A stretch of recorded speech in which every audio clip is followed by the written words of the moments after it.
Our relief pitcher, Big, was hit and caught a foul ball, and it just shattered his orbital, his face. And I was about 4 seats up from the dugout.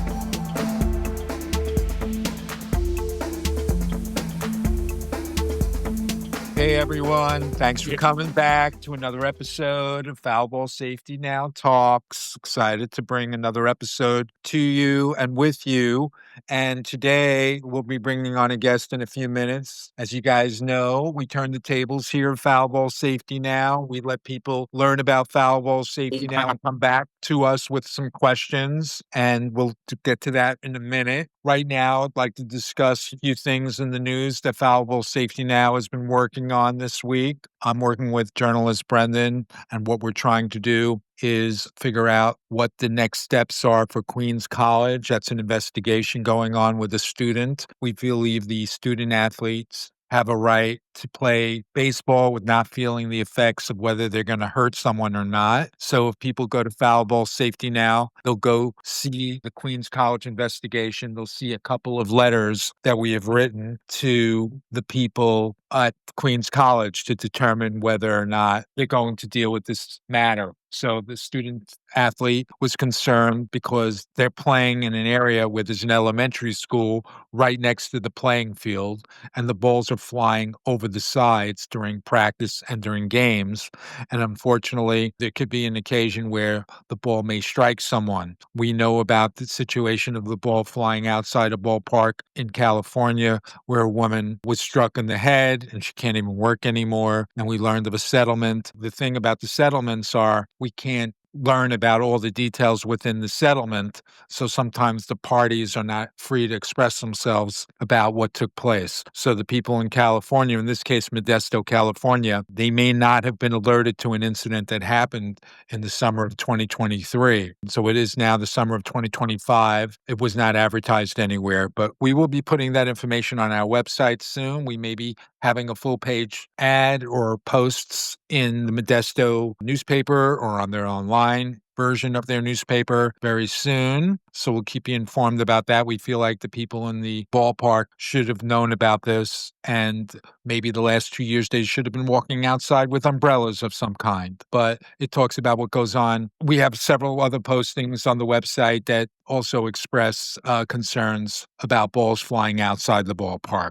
So we'll get to those things. People should go to Foul Ball Safety Now and look at the news and learn for themselves. Maybe not actually on the website, but we know of a couple of situations. The Queens College matter, soon to be on the website of the Modesto matter in California. We know of a situation in Tennessee where a booster contacted me and was concerned that they can't have soccer games and baseball games going on simultaneously because the soccer games are getting baseballs rained on them while the games are going on. So at least they're conscious to that. So it's not like randomly coming down. Many of these professional ballparks or smaller ballparks, there could be a handful of baseballs that are flying outside within a few hour period, sometimes even more than that. So we'll get to all things, but I'm really excited to bring on a guest with a lot of experiences. We'll turn the tables right to her and let her ask us all the questions that she feels she can bring to us in the next little while. I do have Brianna Ludwig with me, as usual.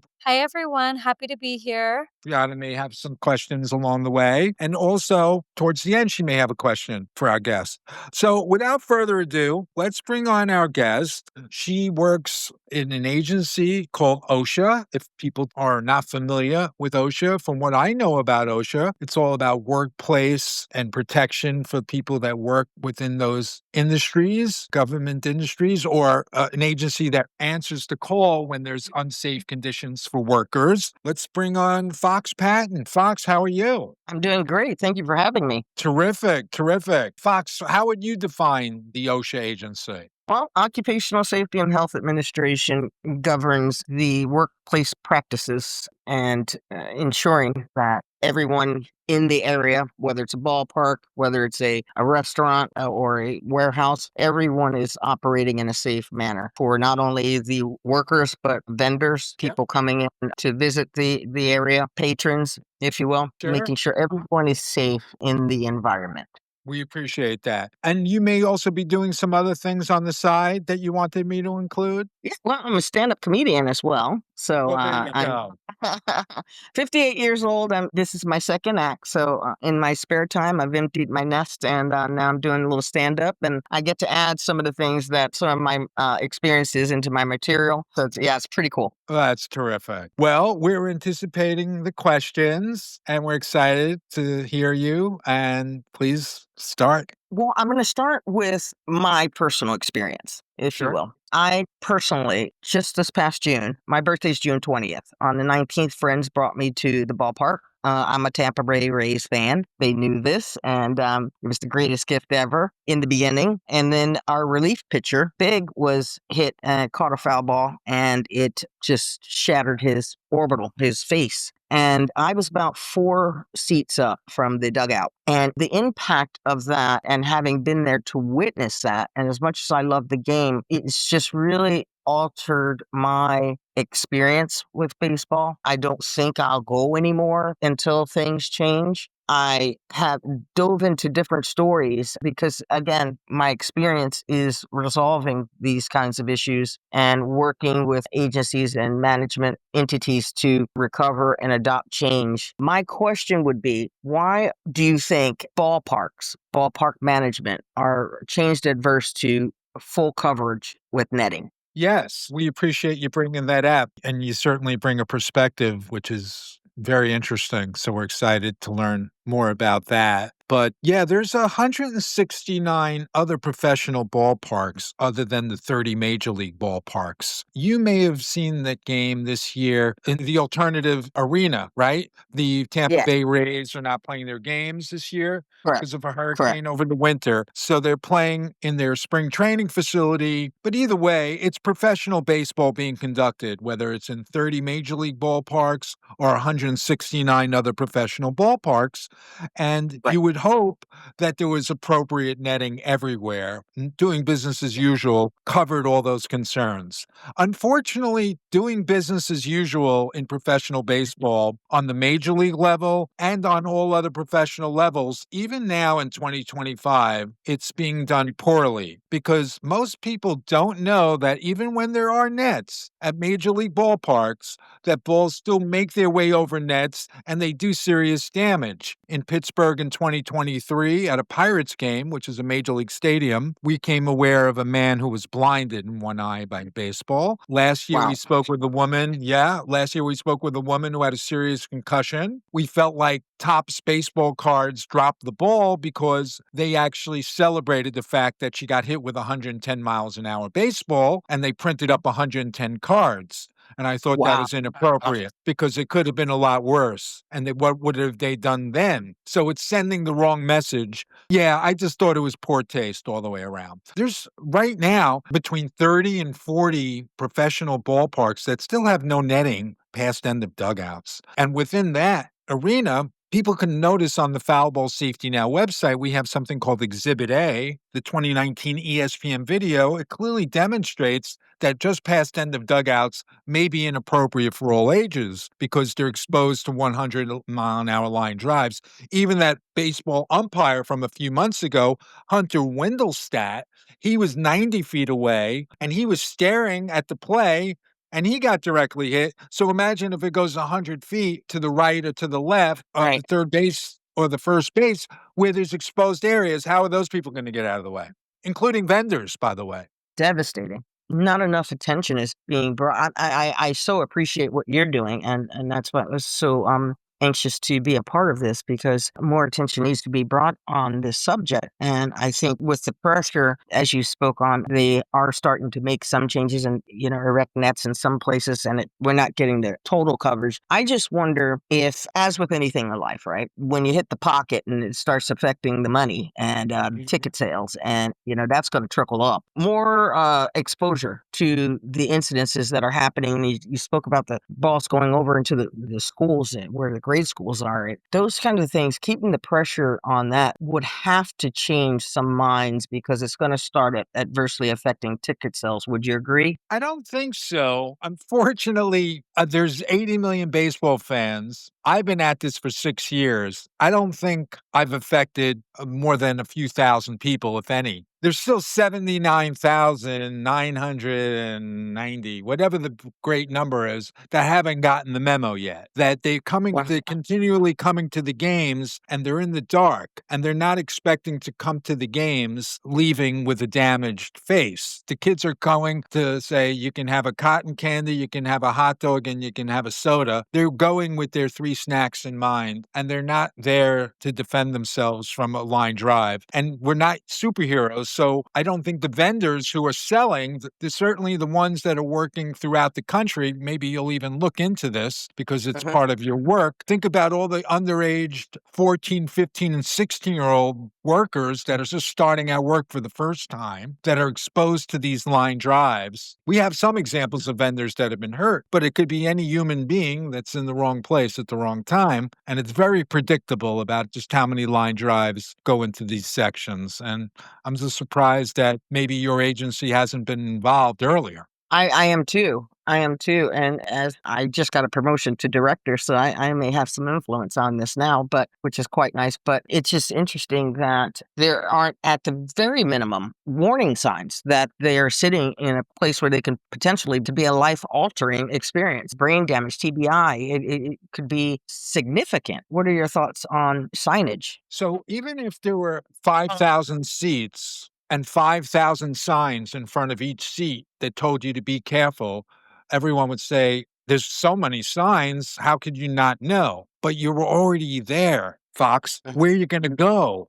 And how are you going to defend your family? Are we superheroes? I think most players will testify to the fact that they tell their own families to sit behind nets for a reason. So why are we there? And when you see these macho parents saying, well, I sit 1 seat closer to home plate, so if any ball comes their way or our way, I'm going to block it. Oh, really? You're all of a sudden a superhero now, huh? I didn't know parents can carry that. I say that jokingly. 100 plus a mile per hour ball.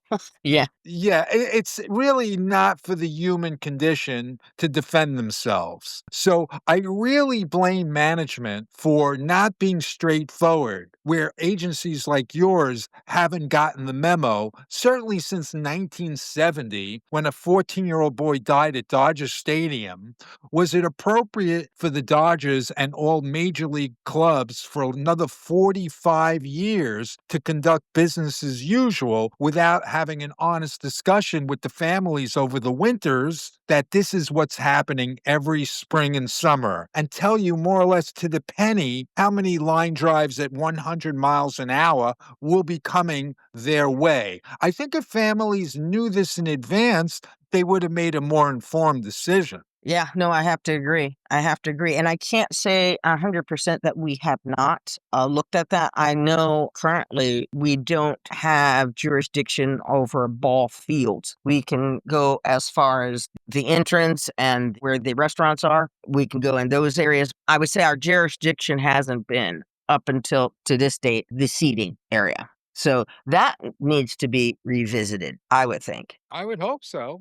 Yeah. But I'm reading here that in 2014, OSHA launched a surprise inspection of a major league park to investigate workplace practices in areas. But again, it's the locker room, the dugout, and the batting cages. There is some movement from OSHA, but again, this is 2014. So Right. I'd love to dive into this more and see, now I'm in a position where I can maybe influence this a little bit, but I'd be interested to find out where we are since 2014. Would you happen to know? Oh, I don't think OSHA's really been taking any active role. I may have had a conversation with a retiring director guy a few years back. One of my attorneys, David, suggested I speak with them. Very nice gentleman. I think it's really upon the workers to bring forward, the vendors. And again, there may not be that many unions for these vendors, or their unions haven't committed to reaching out to you. And it's not necessary for anyone to be unionized. Anybody can call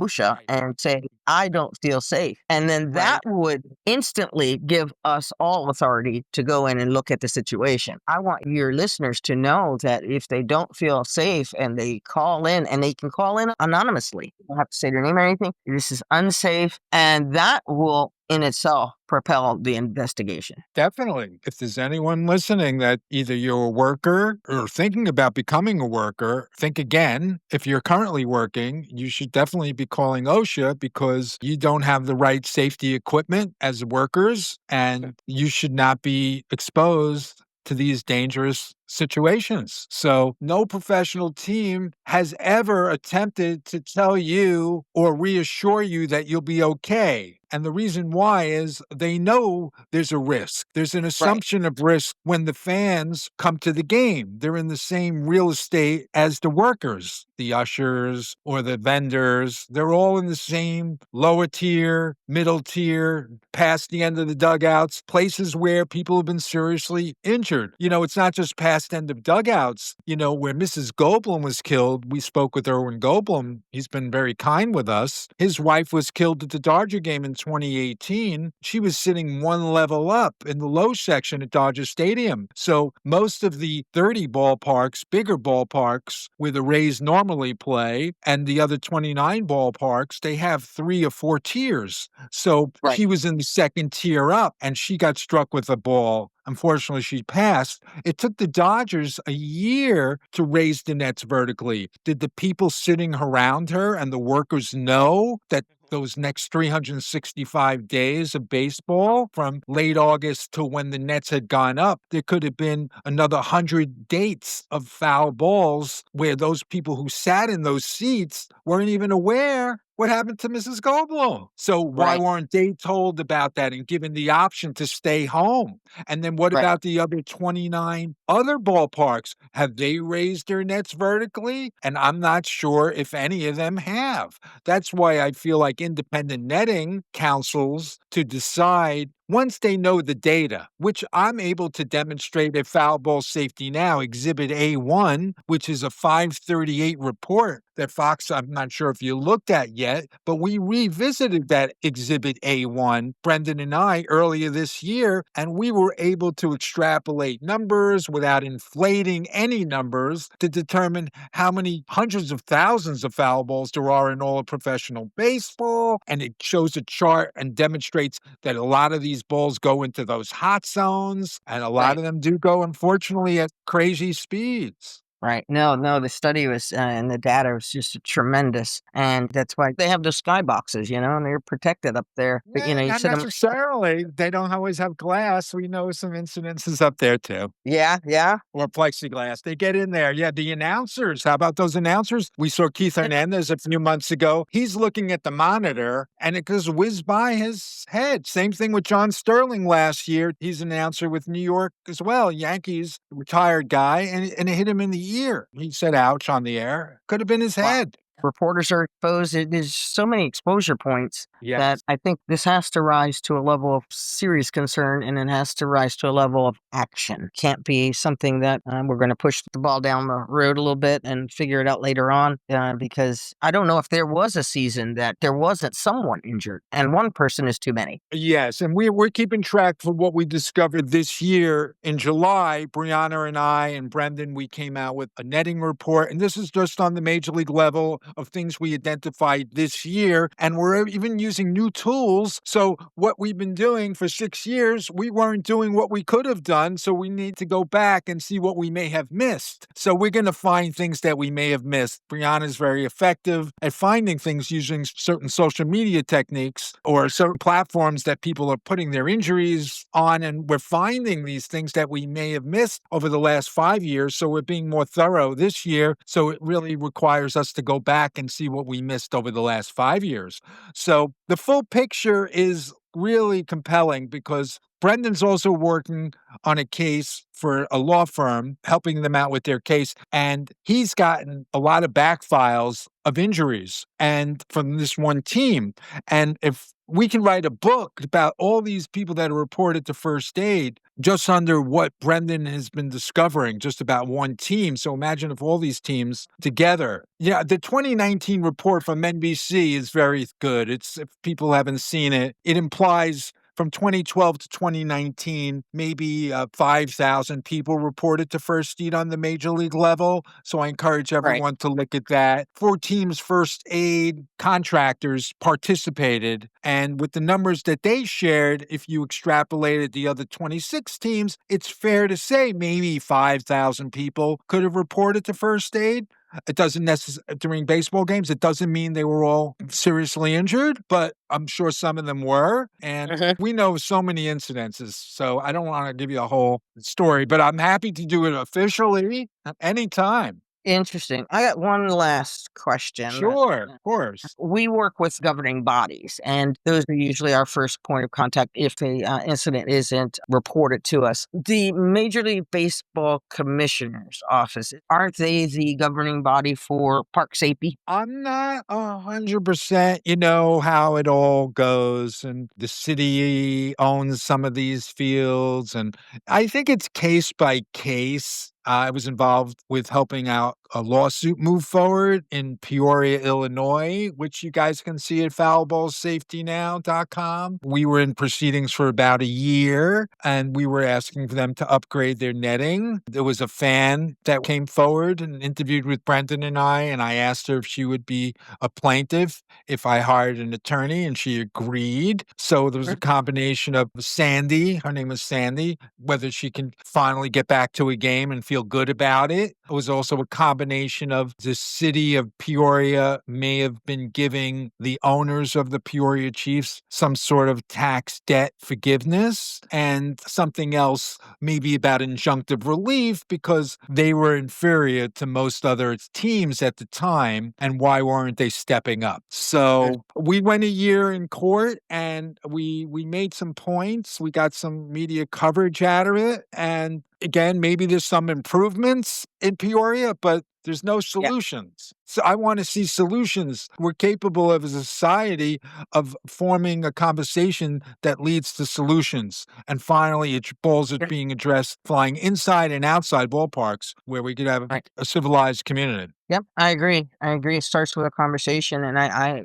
did a quick Google search, and in fact, yes, Major League Baseball does have a commissioner's office that is the governing body for best practices and oversight. So I think that would be the best starting approach for at least the management sector of this issue, and seeing what answers and what standards they're working with, because they have to have something in writing. I would love to see what their standards at this point are, and then work from there to bring them to improve the standards for everyone. Because again, I was impacted as a patron, always impacted as a federal safety officer. So from that standpoint, I look at it all differently now, and being involved with this incredible platform you have created, it's given me a lot of opportunity for some work. Potential work. People who've been blinded, people that Brendan and I have interviewed, a woman as well from 1979, my attorney introduced me to her girlfriend who was blinded in New York at Shea Stadium. That's a team of the New York Mets who I rooted for. And she was very kind to speak with us, years after the fact. And a lot of these people who've been damaged long term, they've turned their back on baseball, or they're conflicted about staying with baseball. She told us in the interview, Brendan and I have interviewed 20 victims and family members, even 30 baseball players of trying to get the monkey off their back, indirectly telling us their own involvement in their own conflict. But Jenny, this has a generational effect. Jenny's a classic story of how this is passed on to the next generation of their own family. So she's a mom years later, and she tells us in the interview that her 8-year-old is playing Little League,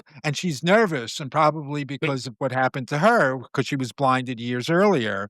And she was relieved when the 8-year-old chose to give up the game. So maybe that 8-year-old, who's now 30-year-old, maybe telling his own child, you don't want to play baseball, look what happened to grandma, because they're not dealing, their families are affected, and they're not able to deal with it head on because baseball pulls back and there's really no dignified response, what are they going to say? They're sorry? How do you say you're sorry if it could happen to somebody else a day later or 5 minutes later? In the same seat. Yeah, I agree. And it is generational impacts. I have grandchildren and play sports. And since that incident, I just would steer them away from baseball. And when people feel like could have been there the day before or the day after, they'll start thinking again, like, wow, how they dodged a bullet. And maybe they're good times to run the false pretenses because they were fortunate not to be in there that day. Sorry is such an unacceptable answer when you've altered somebody's life forever and you had preconceived knowledge that they were in danger and that they were in harm's way. It's so unacceptable.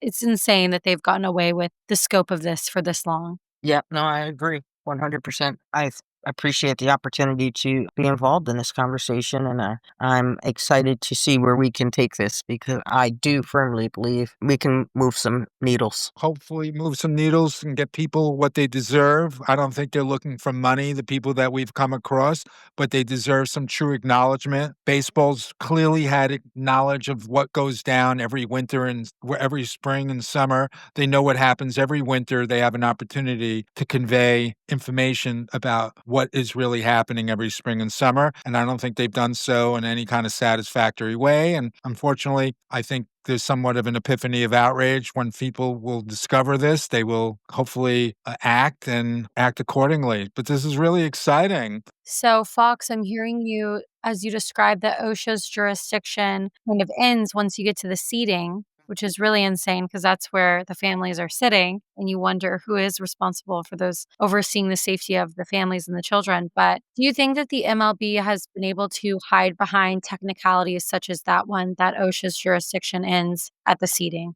Absolutely. Absolutely. As I've spent the weekend diving into this, it was clear that that's a curtain and that needs to be addressed because that's where they have some leeway to not protect people as well as they should unless there's a complaint filed. So with knowing that, I think we have an avenue to attack and say, look, we understand why you're laxed in your protectionary tactics, but now we're going to expose it. Is there a legitimate reason why the jurisdiction ends at the seating? Because, I mean, there's definitely still ushers, vendors and people who work that are in the seating areas. They're Mhm. going in the aisles or they're standing in each section, breaks off from each other. No, I don't have that answer. I will find it though. I'm not sure why it stops at it's the restaurants, the dugout, and other areas, but not the seating area. I'm going to look further into that, and I'd love an opportunity to give you feedback I find later on. Terrific. We will look forward to that. That is really very nice of you to join us and now look further into this. That's what we hope to find with new guests on Foul Ball Safety Now. This has really been great. So, Yeah. everyone, we really appreciate having Fox Patton on today. And Brianna, thank you so much. And we want everyone to go to foulballsafetynow.com and see all the latest, what we put up on the website and on the press releases and injury reports. And it doesn't take you too long to get through 6 years worth of what we've been doing. We try to keep everything up on the website. So thank you, everyone. And we really appreciate it. All right. Thank you, guys.